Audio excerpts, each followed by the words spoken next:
Hi everyone, Billy here with Trade Winds Travel, back with another recipe from our travels. So the first week in May in Louisville, Kentucky, every year, everyone comes in to town for the Kentucky Derby. Now, it's not just a one-day affair, it's an all-week thing. They start the week before with steamboat races, balloon races, all sorts of events going on. And one of the things they have downtown is the Derby Festival. And it's a big festival with lots of vendors and foods and all things. And one of the things that when I went for the very first time back when I was in graduate school a long time ago, everyone said, "Oh, you need to try the Kentucky Burgoo." And I was like, "The Kentucky what?" So I tried it, and it really was good. So I want to make that for you today. Now, Kentucky Burgoo is sort of like, if you're from the South, it's sort of like a Brunswick stew. It's several different kinds of meat and vegetables, and it's cooked for a long time. Now, back in the day, they used squirrel, rabbit, chicken, whatever they had. But today, we're using chicken, beef, and pork. Before we get started, kindly give this video a thumbs up, hit the subscribe button, and ring the bell to stay updated on more mouth-watering dishes.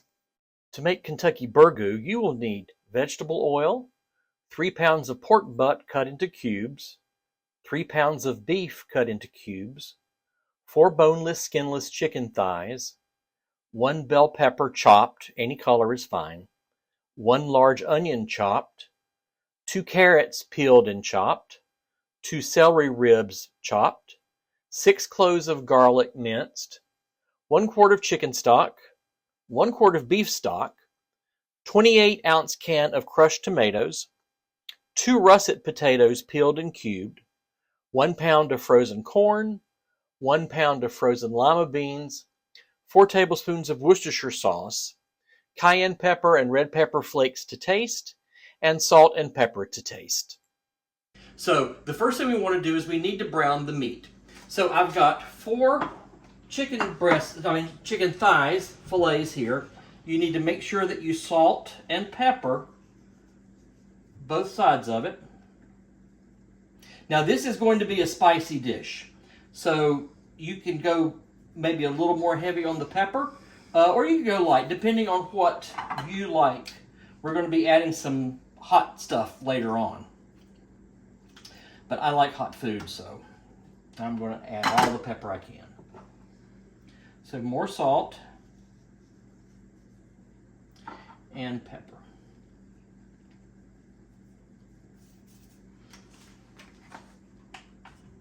So you want to take a little vegetable oil,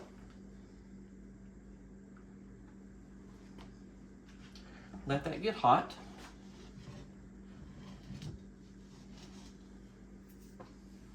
Now, you're going to have to cook these meats in several batches, because if you just dump it all in, it's going to steam and it's not going to brown.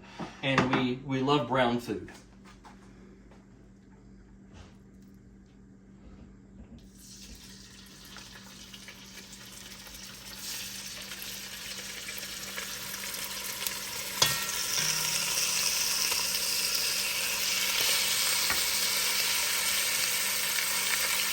Okay, so just a couple of minutes on each side.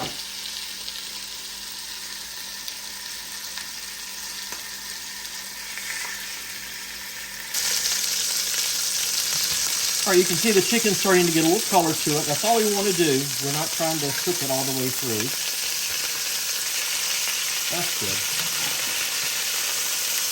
So take that out, put it in a bowl.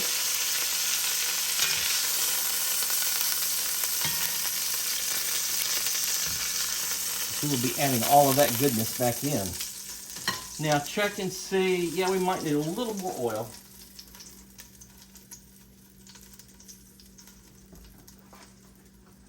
Now our beef,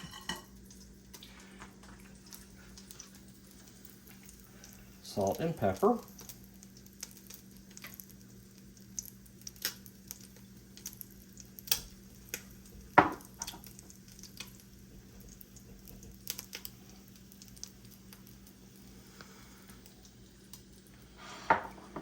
So this is the first round of beef.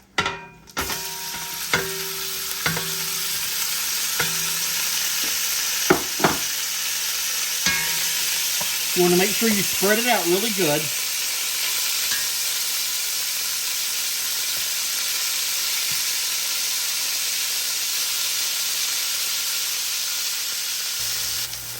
All right, so the second round of beef is done.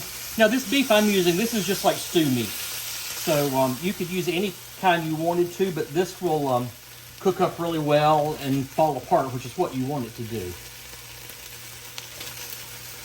Because we're going to be cooking this for a good several hours.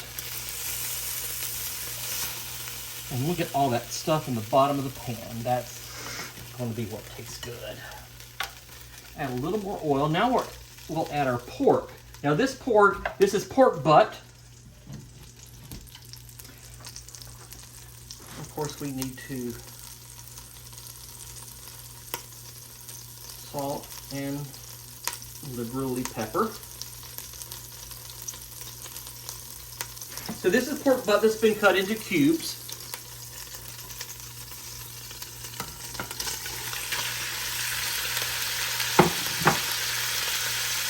Again, you want to spread everything out so every piece is touching the bottom of the pan here.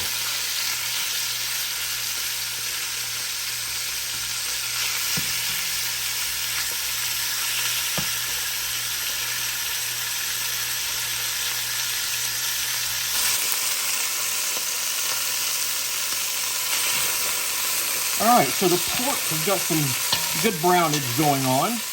So let's take that out.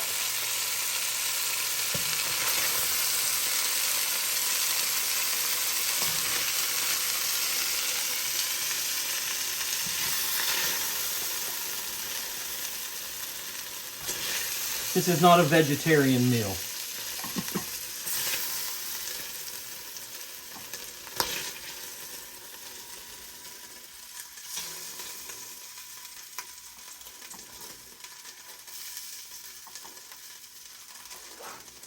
All right, so again, we probably need a little more oil.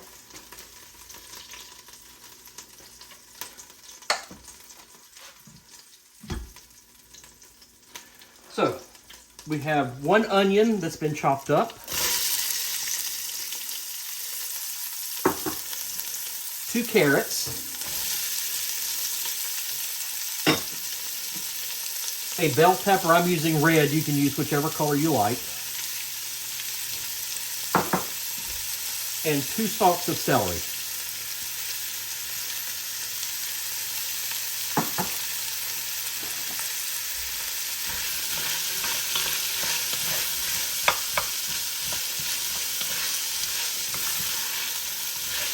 And so we want to sweat these just to soften them up a little bit.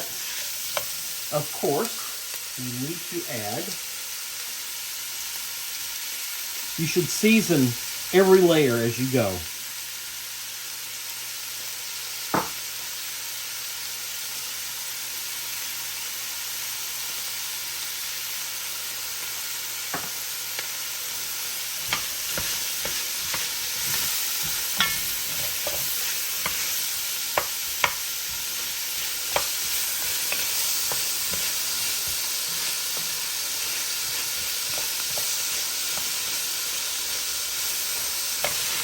All right, these vegetables are looking pretty good. Now, at this point, you add the garlic. This is about 6 cloves of garlic that I've used a garlic press on. You don't want the garlic in there too long or it will burn, and that's not a nice taste. Just about a minute or so. Now, this is where I also add, this is what makes it burgoo. I'm putting almost a teaspoon of cayenne pepper in here. You can leave this out, but it's not burgoo. It's just stew at that point. And some red pepper flakes. Yes, I know that's a lot.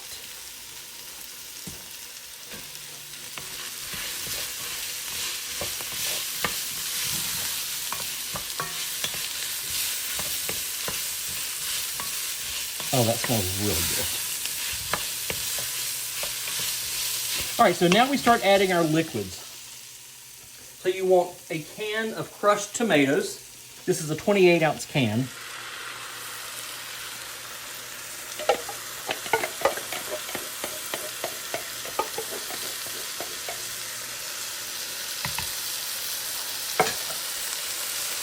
And you want a quart of chicken stock.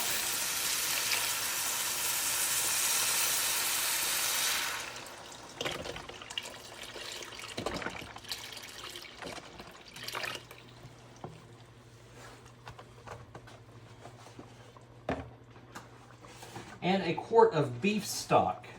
And I'm going to pour some of that into here just to get all of this tomato goodness out. Yeah, that's good.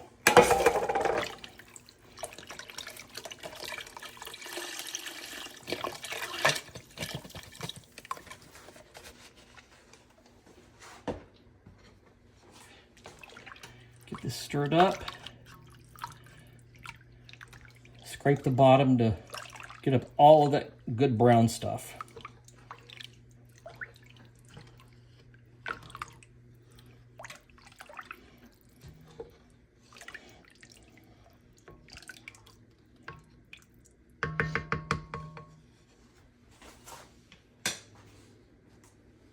So bring this up to a simmer.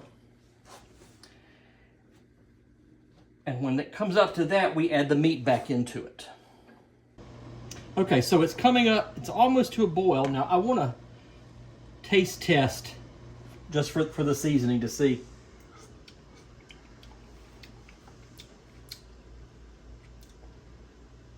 There's the heat. So it does have heat. I think a good amount for our family. Yours, you might want less. So now we're going to add in all of this good meat to this and all that juice that's accumulated at the bottom of the pot. And I'm trying to do this without splattering it all.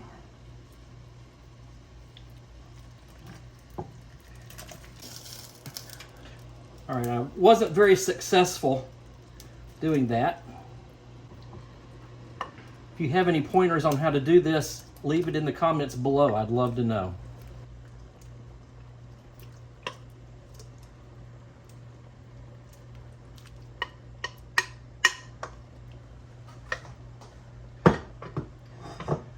All right, a little mess to clean up, but not too much.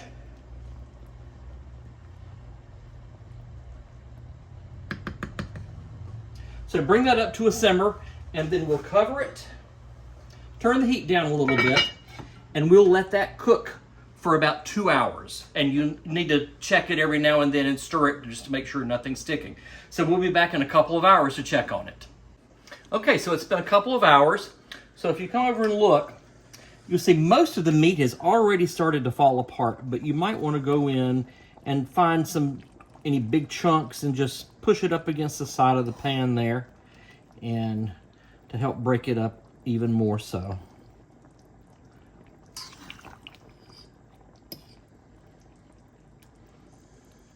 Especially if you come across those 4 chicken thighs. And as it continues to cook, it will still fall apart even more. Oh, that's looking great. Okay, so the next thing we add are the potatoes. You take 2 russet potatoes, peel them, cut them up, and then add them in. Give that a good stir. And so now let these cook until they're almost done. Not completely done, because then they'll get mushy once you add the other things in and cook it a little bit longer. So I'll check back maybe in about 20 minutes and see how the potatoes are doing. Okay, so the potatoes have been cooking for a little bit. I just tested them. They're still a little bit on the raw side, but that's okay, because now we're going to add a package of lima beans and a package of corn. These were frozen, but I did thaw them out a little bit.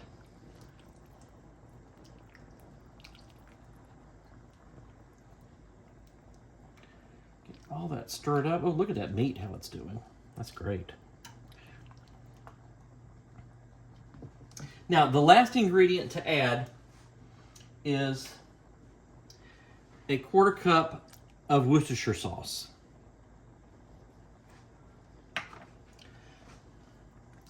Get that stirred in. All right. So at this point, all we're waiting on is for the lima beans to get soft, and then this is done. It'll be ready to eat. So as soon as the lima beans are done, we'll be right back. Okay, time is up. So everything is done. Let's see what we have. Wow, look how thick that is.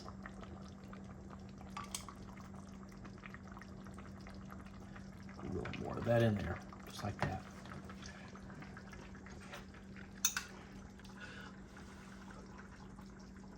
Okay, let's give this a try.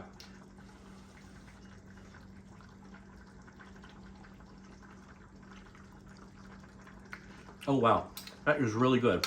Very spicy. That Worcestershire sauce really made the difference in it.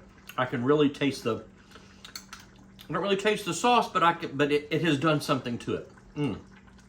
So we are ready for the Kentucky Derby now. So we will make this again probably for the Derby day. Have this, our Derby pie, and maybe even a hot brown. So check out all of those videos. You'll see down in the bottom, you'll have the links to those. So until next time, happy travels.